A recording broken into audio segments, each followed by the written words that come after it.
আন্তর্জাতিক ক্রিকেট থেকে বিদায় নিলেন মাহমুদুল্লাহ রিয়াদ। ভারতের বিপক্ষে চলতি সিরিজের শেষ ম্যাচ 12 অক্টোবর, আর হায়দ্রাবাদের সেই ম্যাচটাই হচ্ছে সাইলেন্ট কিলারের শেষ আন্তর্জাতিক টি-20।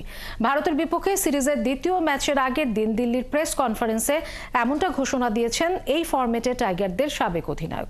সেই হিসেবে ভারতের বিপক্ষে চলতি সিরিজের আর 2টি ম্যাচ বাকি। যদি একাদশে থাকেন তবে টাইগার জার্সিতে, আর হাতে আছে মাত্র 2টি ম্যাচ। অবশ্য এই সিরিজের আগেই অবসরের সিদ্ধান্ত নিয়ে ফেলেছিলেন মাহমুদুল্লাহ রিয়াদ। এর আগে 2021 সালে টেস্ট ক্রিকেট থেকে অবসর নিয়েছেন মাহমুদুল্লাহ, তবে সেটার ছিল না কোনো আনুষ্ঠানিক ঘোষণা। বাংলাদেশের বিপক্ষে এখন পর্যন্ত সবচেয়ে বেশি টি-20 খেলেছেন রিয়াদ। এই ফরম্যাটে সবচেয়ে বেশি ম্যাচে নেতৃত্ব দেওয়ার রেকর্ডটাও তার দখলে।